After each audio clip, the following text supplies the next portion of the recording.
It is draft week. We are back. Colts Corner with Kevin Bowen, yours truly here. Certainly one of the favorite weeks of the entire NFL offseason is upon us. A lot to get to on today's podcast. We're recording this just really minutes after Chris Ballard's pre-draft presser. We'll get to my mock draft here in 2025.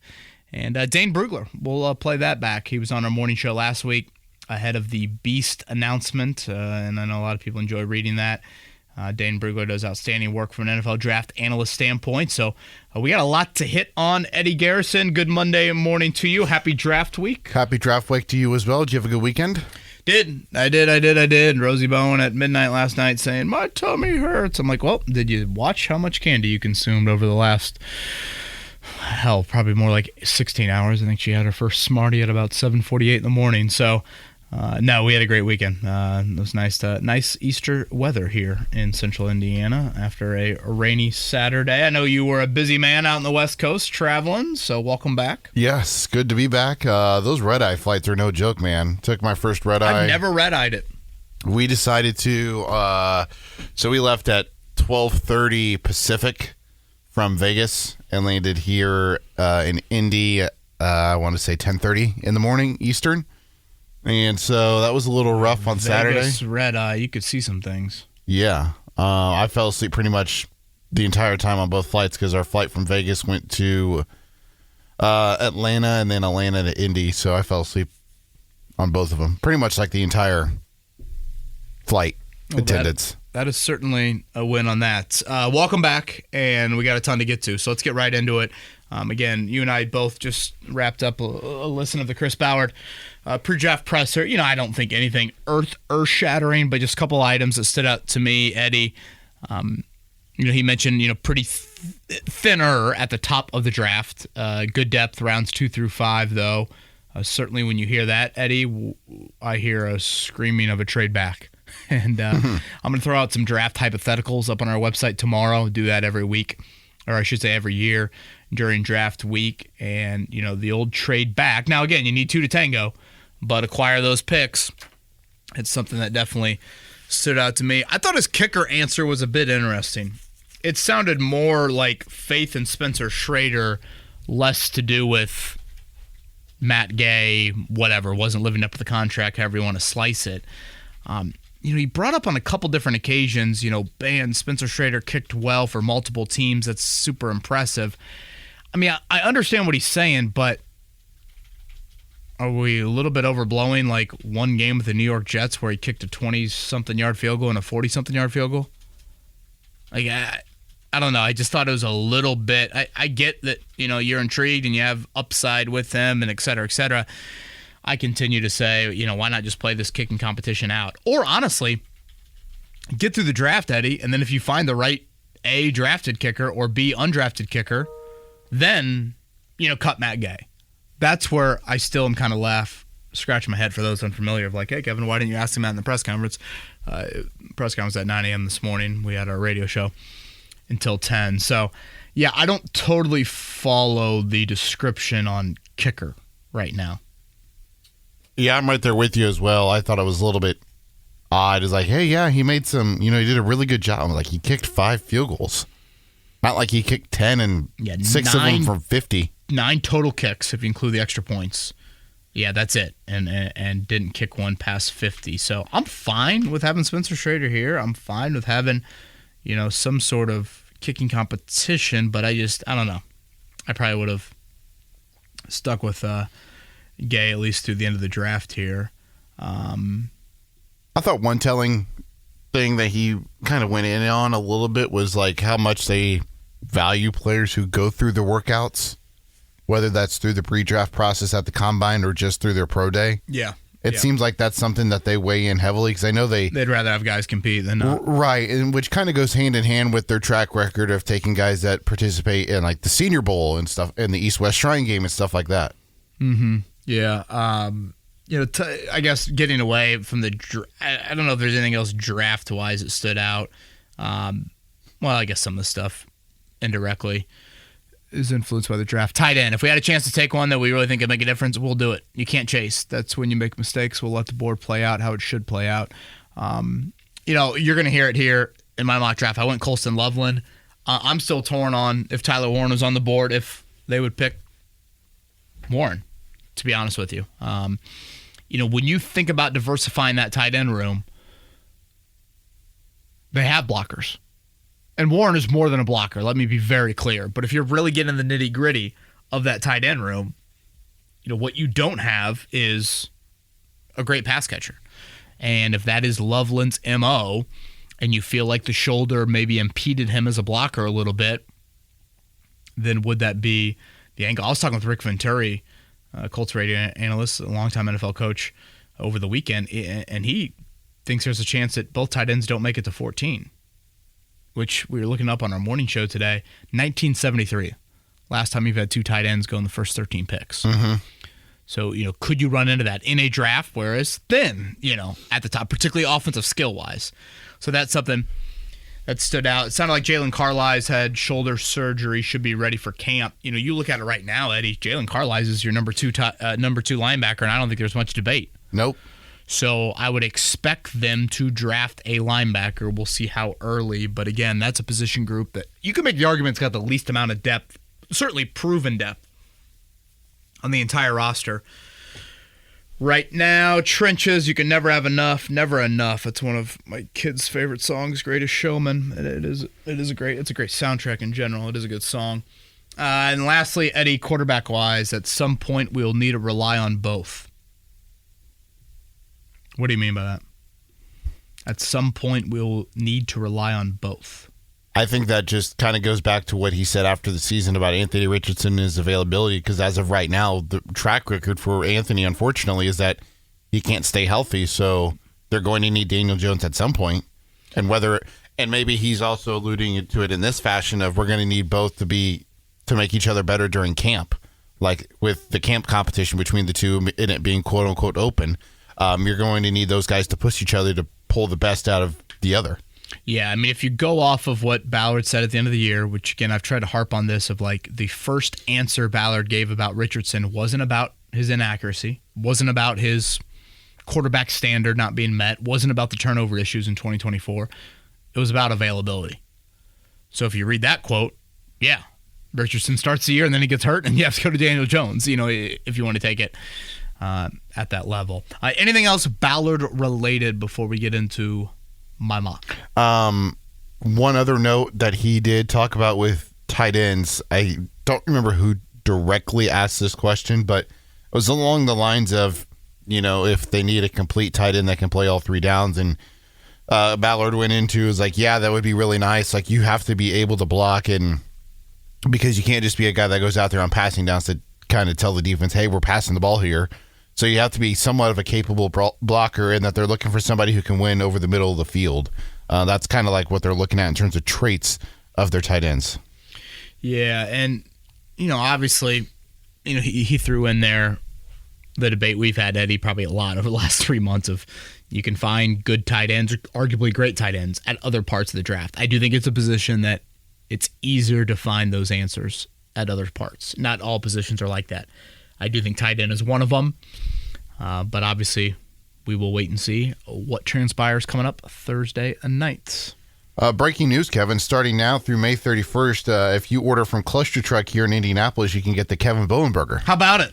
Does it look good? Are you seeing a picture of it or anything? Let's see. Lettuce, tomato, Fisher Farm smash burger, chopped bacon, sliced bacon, Dude. And American cheese. 2 types of bacon, KB? Can you repeat the bacon part? Sliced bacon and chopped bacon. It is so delicious. Yes, you got the sliced bacon, of course, on top. You've got the chopped bacon underneath the Fisher Farm patty. It is excellent, if I must say so myself. I know Maddie's probably very happy that I threw some lettuce and tomato on there as well. Great American cheese. Crispy bun. I like my bun a little crispy. It is very delicious. And the best part, 20% of the proceeds to the IU Simon Cancer Center. So that's right. Cannot wait for that debut happening currently. Head to Cluster Truck. I believe we have a promo code, FAN, F-A-N. You get a little promo code action on that here with the radio station. Piping hot. Excellent here in Central Indiana. So, yes, Eddie Garrison, thank you for that plug. Also, a reminder, thank you to the people at Omni for last week for having us out. Had a good time there. We did indeed. Great spot here within very walkable distance to the variety of downtown venues that you would be attending here. So yes, thank you to the Omni Severn downtown. Some very historical hotel, but also a modern look with their $24 million renovation. Eddie Garrison, unless you got anything else, let's get into it. You already tipped your hand with the 14th overall pick and the 2025 NFL Draft. The Indianapolis Colts select Colston Loveland, tight end, Michigan. Now, again, under this map, and what I did with this mock, Eddie, is I went into one of those mock draft simulators and simulated it so guys were off the board and then reacted from there. Warren was gone in this simulator, but I'll go back to what I said earlier. Basically, I bring this up to say I'd be surprised if the Colts traded up to like 7 or 8 for Warren. I guess is what I'm getting at with this. Again, you watch Michigan's woeful passing offense, and after you wanted to stab your eyes out, I was really struck by their 3 worst passing games of the year were with Loveland sidelined. He meant kind of that much to them. So I went Colston Loveland here at 14. Certainly, it's early for a tight end. You look at his age, he's one of the younger prospects as well, particularly at tight end. I think that probably plays into a little bit as well. And if you believe, again, the shoulder impeded some things, you could have something. But, over the middle of the field, Ballard has said that since the end of the season. Shane Steichen has thrown in the third down. I could see Loveland being a big fan. I'm a big fan of Loveland, too. He's got a good name, Colston Loveland. Yeah. Uh-huh. And he's one of those. I mean, I'm a fan of Ferguson, too, from Oregon. Terrence Ferguson? Yeah, I think he's a little Rondé Gatson was a tight end that I threw out in kind of the later rounds, not to all of a sudden turn this into like the depth at tight end. But again, Eddie gets back to the debate of like, okay, how do you view that at tight end? Right. Like tight end checks both boxes. When you hear people say this position group is great in a draft, what do they mean by that? Do they mean there's great depth, or do they mean there's great top end talent? Or both. Mm-hmm. It sounds like with tight end this year, it's the third. It's the both. So how do you view it? Because, 14 is a bit rich, certainly. So, but yes, I will go Colston Loveland here. Pick 14. Now let me ask you this: if both are on the board, I don't think this does in any shape, way, or form. But does the return of Mo Alley Cox impact this at all? Like, no way. I know how much they value him as a blocker, and I know how much they, like Drew Ogletree as a blocker as well. No, cannot, better not, should not, it can't. Do I need to be any clearer? No. I just wanted to make sure. Yeah, no, it's a fair question to bring up, and I know we hit on that and kind of the Matt Gay situation a lot last week, but it can't. And to be fair to Ballard today, he even mentioned we have 2 good blockers at tight end, Ogletree and Alley Cox. Mm-hmm. He kind of, I think, tried to mention Will Mallory. It's like, all right, I get it, but you can't have your eggs in the Will Mallory basket here. Mm-hmm. So, Loveland, 14.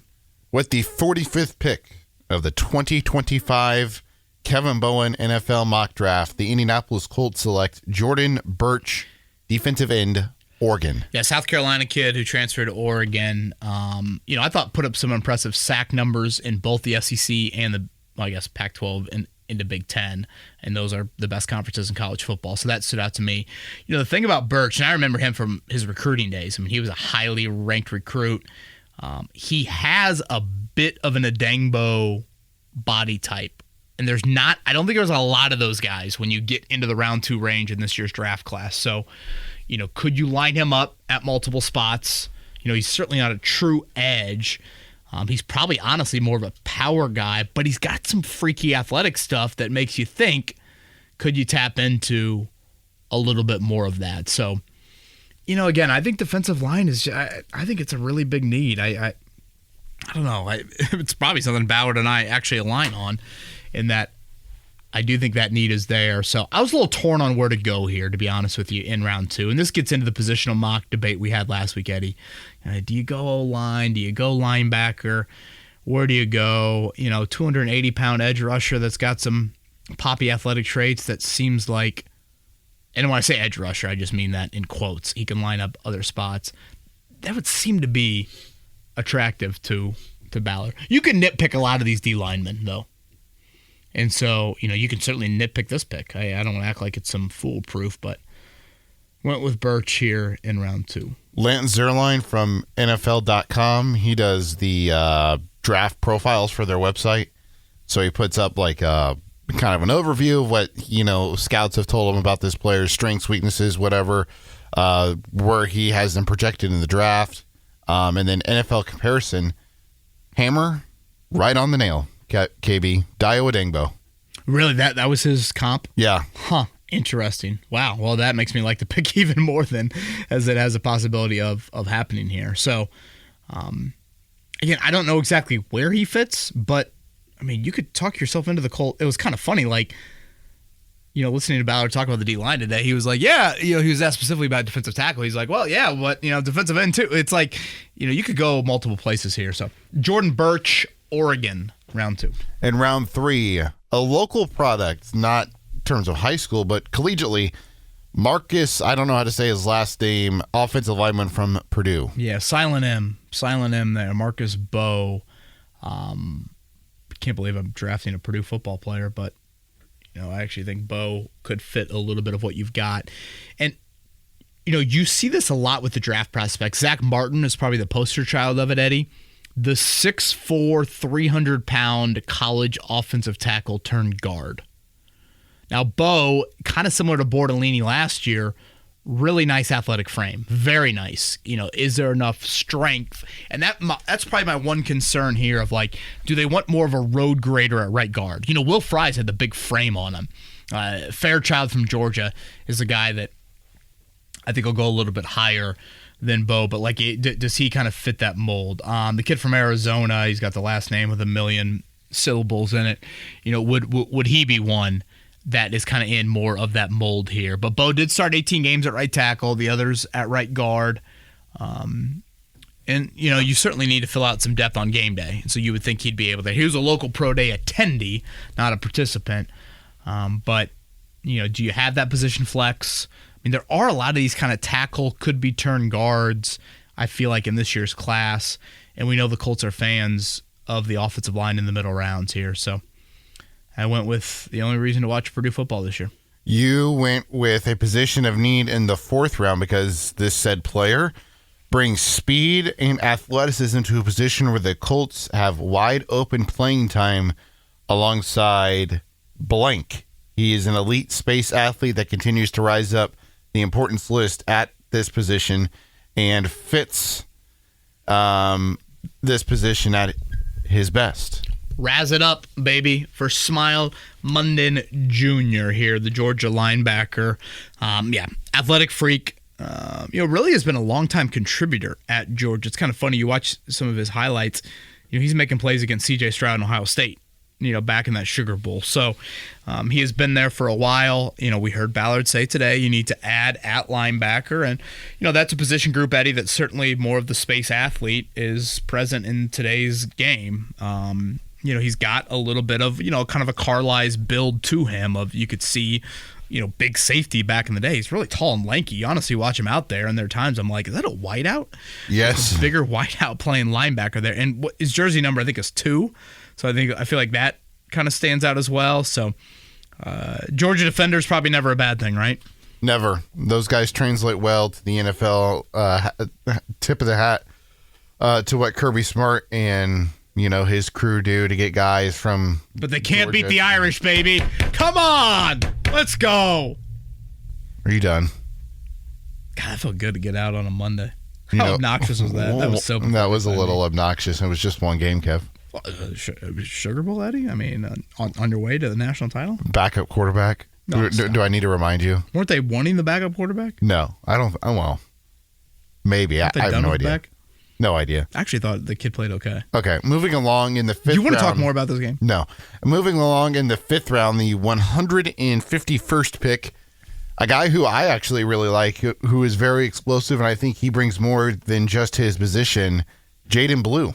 Yeah. Out of Texas, running back. Yeah, he's got the track speed. He's got the open field speed that you like. And again, receiving. That is kind of my thought here. There are some other receivers I like a little bit more. The kid from Virginia Tech, I don't want to butcher his name, Brashard Smith, who transferred to SMU, another guy that I like as well at running back. But yeah, Blue's got some elite speed. And this is going to play to his strengths. I think there are a little bit more question marks about, oh boy, his size, 5'9", under 200 pounds, in between the tackles, how effective can he be, things like that. But he's got a little bit of home run ability to him. 6 receiving touchdowns this past year, which for college football, that's a big, big number for a running back. So, Jadon Blue here. Middle of round 5. Ball security is one issue with him. He did fumble like once on every 30 carries, I think was the number. I mean, basically, you get to day 3, Eddie, and it's like, he can't hold on to the football. He's not big enough to be a 3-down back, or he stinks at pass protection. It's kind of like you're going to have one of those three, or he's got like injury concerns. Okay, so there's going to be knocks. But again, if you keep him in more of a rotational role, could you find something here? Did you see the speed in which they had him at his pro day? The 40 speed? Yes. I mean, it was sub 4.4, right? It was sub 4.3. They had him at 4.28 at the Texas pro day. Really? Mm-hmm. Was he the one chirping during the combine about, or maybe that was a corner there. But yeah, I mean, again, he's got speed that you see on film, certainly. I think he's a guy too that you could put back there to kick return if you needed that. Yeah, and again, Smith and the kid from Virginia Tech, they've got some return background as well. In the 6th round, another local product staying in the state, this time from Indiana, Curtis Rourke. The biggest knock on Rourke, Eddie, seems to be health. Maybe he doesn't have the most eye-popping traits, but largely health. Well, I mean, he's my third-string quarterback. Mm-hmm. Is he going to get hurt passing water out? I'm not asking him to start 12 straight games. I'm asking him to just be somewhat like steady-ish. So that's where I feel good about this. Again, for those that didn't watch Indiana football this year, where were you? But for those that did, you saw a very steady, anticipatory quarterback, threw accurately, played through an ACL. I mean, tough as hell. I mean, you got to love that as well. And this is where I just don't get the day 2 quarterback selection for the Colts. Eddie, let's say they draft, I don't know, Kyle McCord or, I don't know, Quinn Ewers. Let's say it's a Quinn Ewers in round 3. Where are the reps for Quinn Ewers? So now you've totally stunted his first year. I mean, you're giving him no serious reps. I'd rather draft a dude on round 6 I've got no real ties to, in the sense of like, I feel like I need to give him reps. Rourke started 1 million games in college. You know what you're going to get. And if Anthony Richardson gets hurt and Daniel Jones is needed to start, all right, let's let Rourke and Jason Bean battle it out to be the backup. Mm-hmm. That's kind of how I view it there. So, yeah, I'm not trying to be biased here with a Purdue and Indiana pick and no Notre Dame picks. Should they go Jack Kaiser on day 3? I would like that. But nonetheless, Curtis Rourke, 189 overall. Does Riley Leonard get drafted? Oh, for sure. Really? Even though of his... See, I just think of Leonard more as a... passing issues? Well, certainly. But project is a big word. But, like, Eddie, he needs reps. Like, I don't think Rourke needs a whole lot of reps. You know what you're going to get. With Leonard, if you're really trying to tap into it, he might have higher upside. But, again, he's going to need a lot of reps. And I think that's a good debate to have of what you want in your day 3 quarterback. If I felt a little bit more stabilized to top the depth chart, I might go a little bit risk. If I had more open reps, I might go a little bit more for that type of quarterback. Bless you. Thank you. And there probably comes a point in time, if I had like Mahomes as my starter, I'd almost flip-flop every year. Big project at quarterback day 3 one year. Steady day 3 quarterback in the next year. And kind of flip-flop to have a little bit of that balance. Bless you again. But so Curtis Rourke, middle of round 6. Thank you again. Rounding out your mock draft, you have the Colts drafting a safety in round 7 with the 232nd pick out of Navy. Anybody.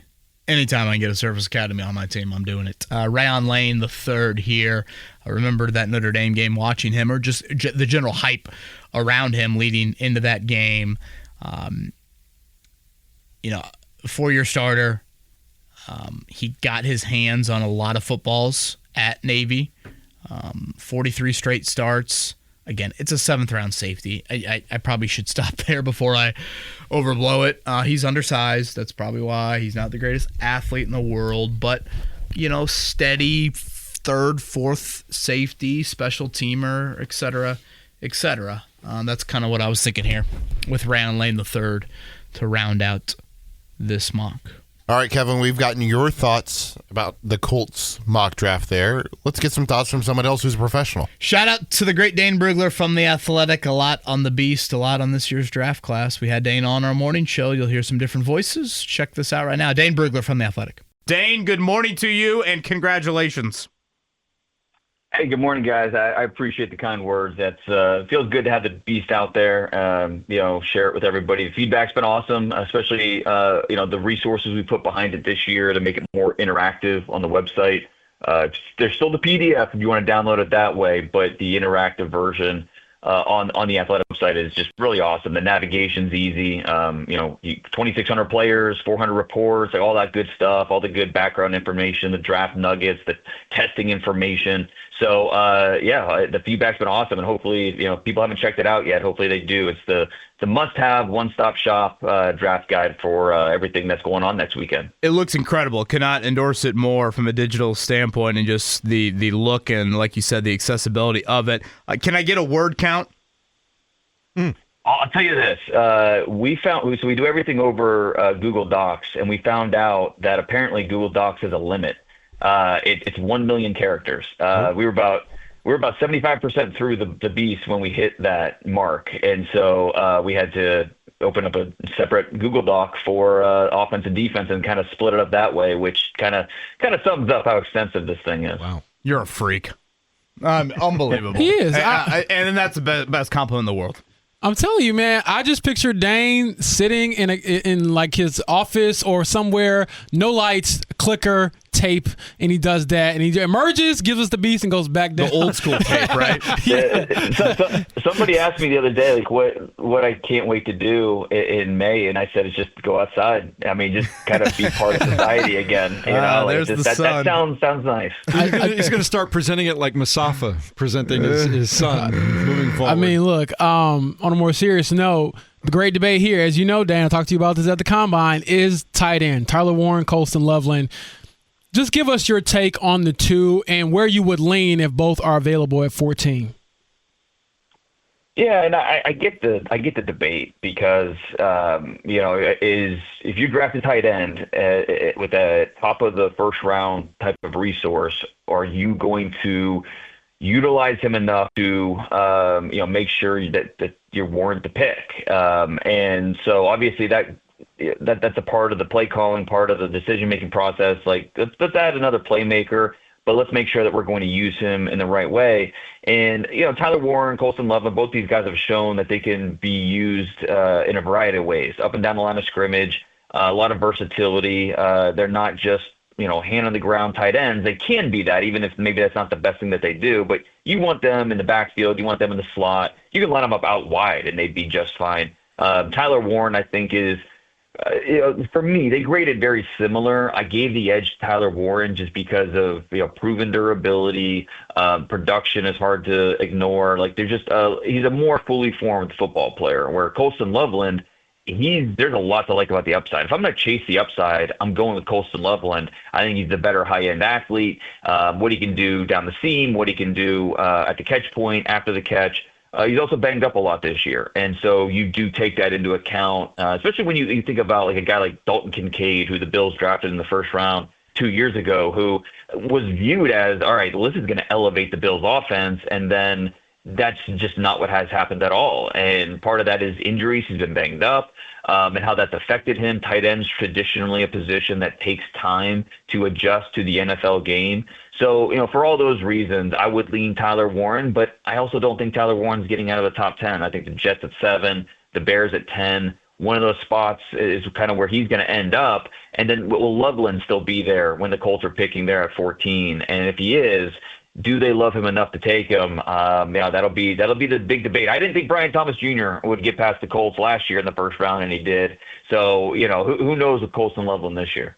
All right, so Dane, go ahead. That's great. Dane Brugler right there on the Payless Slickers hotline. Again, NFL draft analyst from The Athletic. Dane, let's play out this hypothetical of tight end in round 1 or round 2. And by that, I mean this.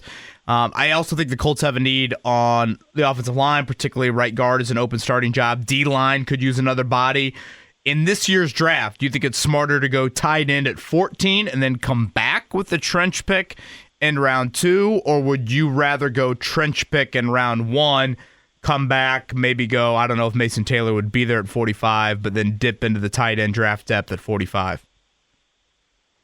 I'm a big believer in drafting not targeting a position in the first round, targeting the best player. Especially like if you're picking at 27, like that's maybe a little bit different.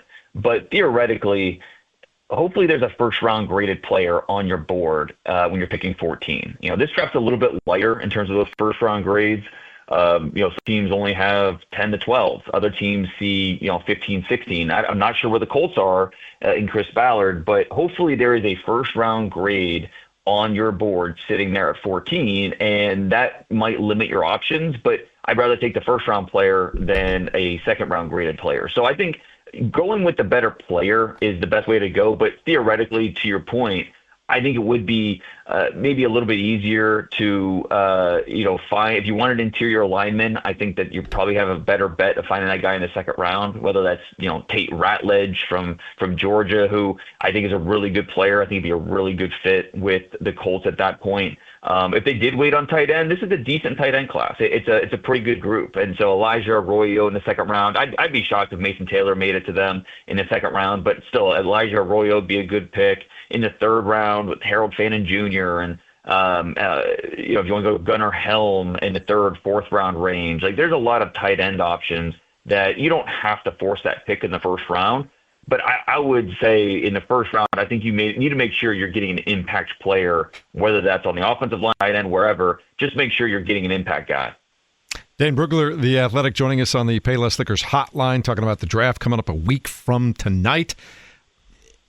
There's always twists and turns, and it gets crazy, but how crazy do you think it could get in front of the Colts at 14 this year?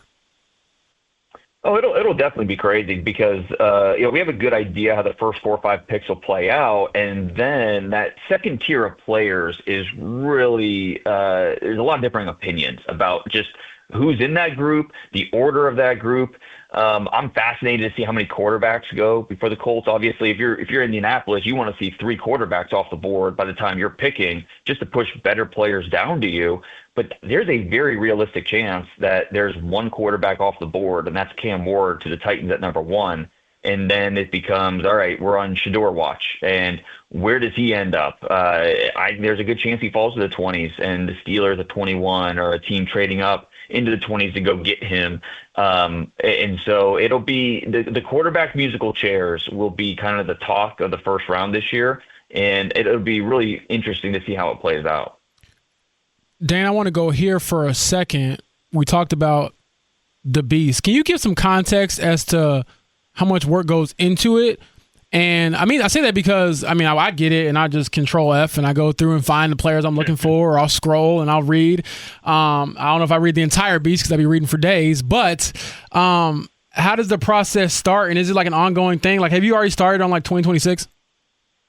Yeah, I have and it happens organically because, I'm talking to a scout, talking to a coach, talking to a player, and inevitably a player for next year comes up. So, I'm taking notes and about, hey, okay, I need to watch this guy, and I'll try to get eyes on him, watch the tape. And it's a full year-round project. It really is. It's a living document that constantly updating, constantly improving. And, my job is I feel like there's all these puzzle pieces out there. My job is to collect as many puzzle pieces to make a more clear picture of who each one of these players are and, just what. So, if you know nothing about the player, if you read his write-up in the Beast, the background, the testing, the stats, the analysis, strengths, weaknesses, the overall, the projection, all of that, even if you know nothing about the player, by reading it from the Beast, you have a more clear picture of, oh, okay, I understand who this player is. I understand why the Colts drafted him, why he might fit us. And so that's kind of how I attack it. And, I really don't have a set number of, I'm going to do this number of players. I just do the work, and we end up where we end up, and, try to make the process better every year. But yeah, this is the biggest beast we've done, and very proud how it turned out. So one quick follow-up just to that, Dane. I asked that question because I was going through it, and I mentioned Demetrius Knight Jr. as a potential Colts target. and you had in there that he is related to Gladys Knight and Aretha Franklin. So, are you a private investigator? Like, how do you find this out? Like, what? How? You don't want Dane Brugler knocking on your door. Is what you're saying. I was just like, how? That's part of being a scout is you have to be part detective, part psychologist, part reporter. You have to wear all these hats to find out on all the information. And really, some of this is online. Some of this is, schools will do write-ups on players, all that kind of stuff. But for the most part, it's just talking to the player. Sometimes scouts will tip me off about a little nugget here or there. A scout tipped me off in the fall about Nazir Stackhouse, defensive tackle for Georgia, who battles narcolepsy. And how unique that is for a player to, if he falls asleep in meetings, it just kind of happens. There are times late in games where he wishes he could have taken a nap. It's just something that he battles and something that's really unique you don't hear about very often. Dane Brugler with us here again. The beast is absolutely incredible. The Draft Encyclopedia doesn't do it justice to just label it like that. But Dane is with us here on the Payless Liquors Hotline. Last one for me, local angle. Purdue was awful at football, but Marcus Bowe is a name it sounds like could be called here, maybe even day 2 as an offensive lineman. Your thoughts on him, and then Curtis Rourke, pretty impressive story and what he was able to do in helping Indiana get to the playoff. Yeah, and Rourke, it's finally good to see him, out and about since the ACL surgery. I think we'd be talking more about him if he were healthy during the process, with East West Shrine and the Combine and all the workouts and stuff. But he's been sidelined with that ACL. But, yeah, you don't want to take away what he did this year. Not the most fleet of foot or mobile athlete, but he works well from the pocket. He's tough.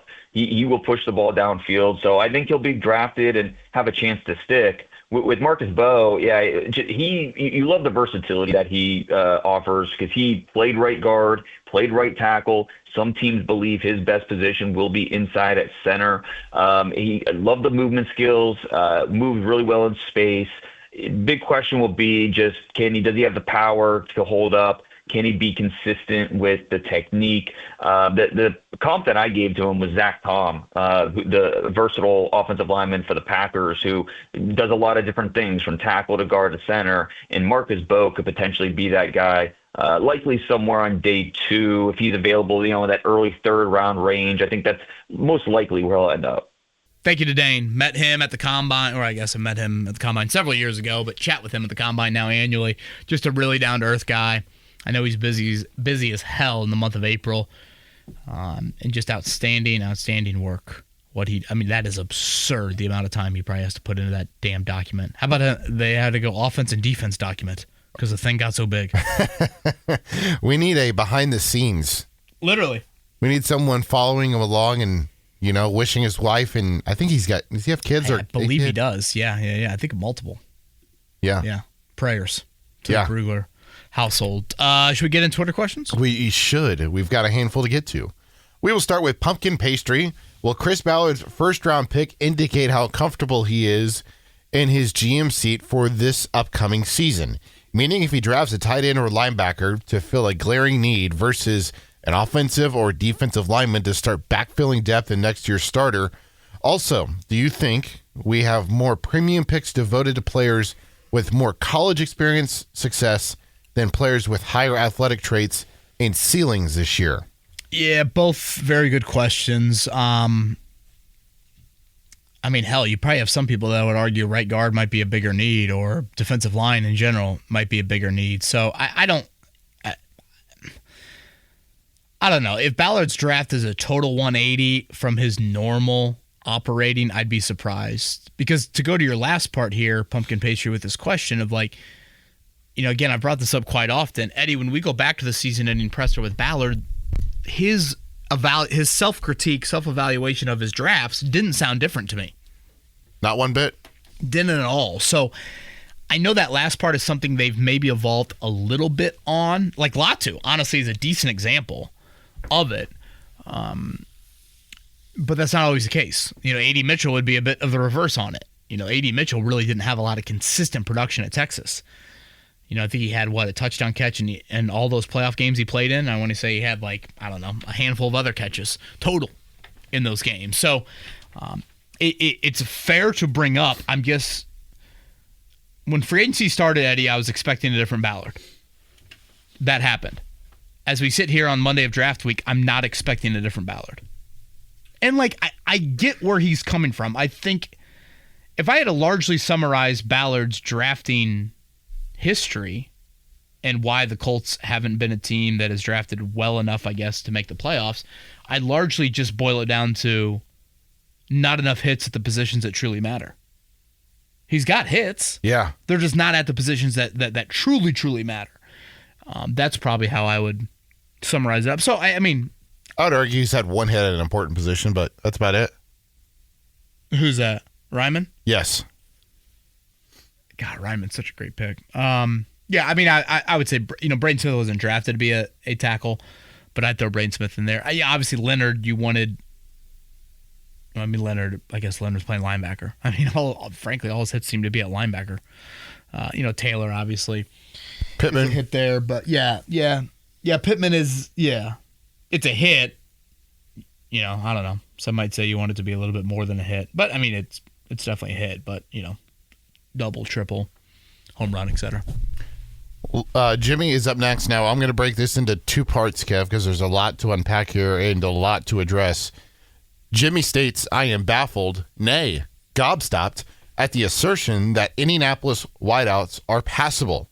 I'm not saying none of these guys should be starting, but I would also ask anyone who thinks the Colts wideouts are not in need of an upgrade to consider two things. First, if our wide receivers are so deep, why are we desperately in need of a pass-catching tight end?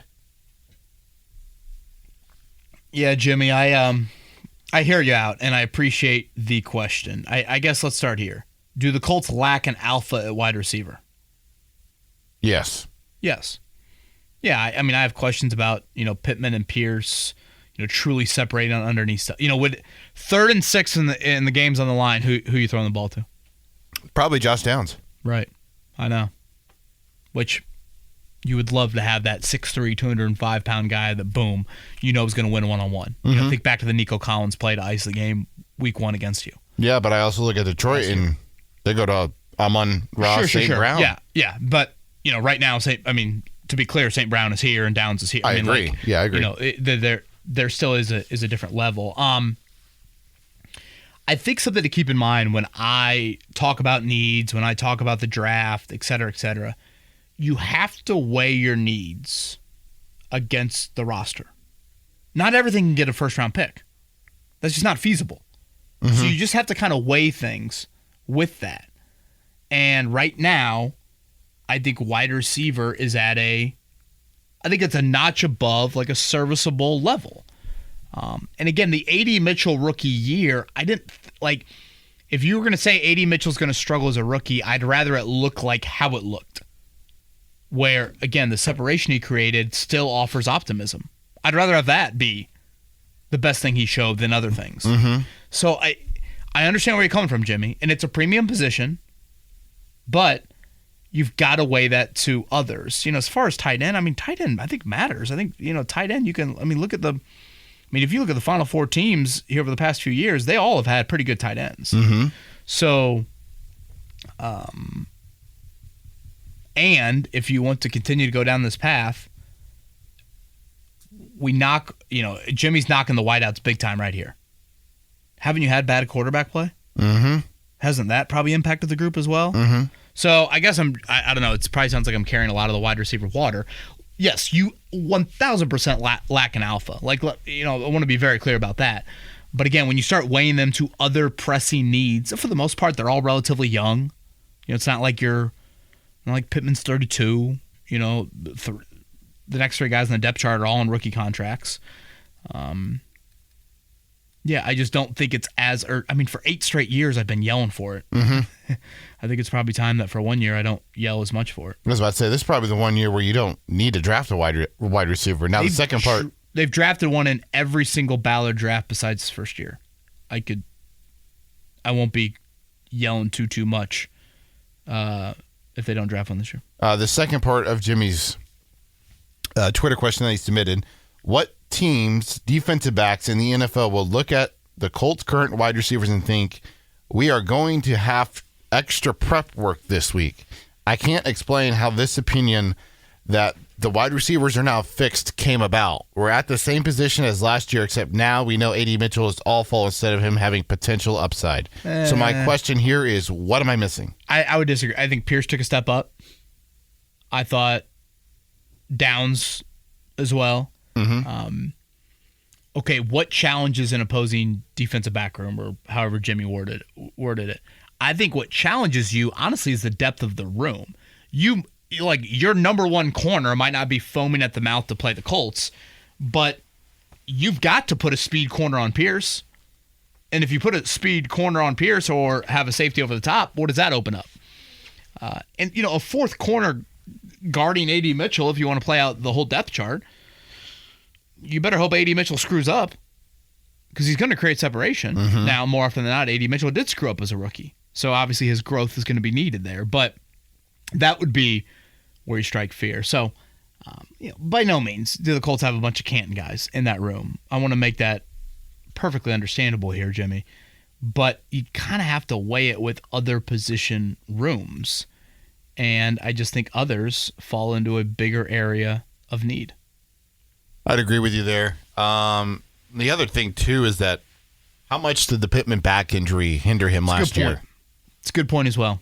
Probably should bring that up. He still had, 800-something yards with, excruciating back injury. So, that's a good point. Jamie's question is next. Colts have questions at quarterback. Is there any scenario where you can envision them taking Shadur Sanders at 14 if he falls? I can't. I can't. Especially because you feel like Sanders is, pretty finished product. It's like he would want to play right away, I guess is what I'm saying. Like, no one is sitting here being like, oh, yeah, Sanders needs to sit. It's like, well, no, not really. The guy probably played, he played a ton in college. So, no, I cannot see that. I can't either, just because of everything that comes with it, too. Now, if you're that as well. Now, if you're the Colts, you're hoping and praying that someone wants to trade up, probably, right? You're probably hoping and praying, yeah. But I would say it's most likely I think the position now for his over-under is 9.5 because of the Saints news with Derek Carr from last week. Yeah. Yeah. Yeah, it sounds like the Saints are like even money to draft a quarterback. Yeah. Sam is next. The Colts offense is centered around... The Colts are almost even money to draft. And by that, I mean at 9 overall. The Colts are like even money to draft a tight end right now. The Colts offense is centered around having a running back who's a threat to break one on any carry. This is from Sam. I don't think there's any doubt that he's the most important cog in the offense because of his unique talents. Most would say it's the quarterback, but if Anthony Richardson goes down, Daniel Jones can step in or vice versa, presumably with equal production or lack thereof. But if Taylor goes down, we have a career backup who wouldn't give anywhere near the same level of concern to a defense. So here's the question. Why isn't anyone calling for a running back with our second pick? Yes, I know there are plenty in the draft, but are any of them in the same class as Travion Henderson? He's a 3-down back, good blocker, and great receiver. He could play the same role as he did at The Ohio State University. Sorry, Kev, I'm a Buckeyes fan. Split carries with Jonathan Taylor, Sam, so both could be... Respectfully, you can kiss my ass. Split carries with JT, so both could be more fresh at the end of the season and possibly be his future replacement. Am I wrong? Eddie, can I throw out a hypothetical to you? Always. I love hypotheticals. I love conspiracy theories. I love them all. So I'll post this to the website tomorrow morning. That would be Tuesday morning. The website being 1075thefan.com? Thank you. Yes, 1075thefan.com. Shamar Stewart at 14. This is my second scenario. 45 overall, you go Travion Henderson. The guy from Criminal Minds?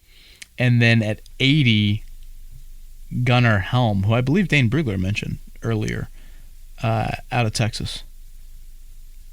Shamar Stewart at 14, Travion Henderson at 45, Gunnar Helm at 80. Thoughts? I don't mind him.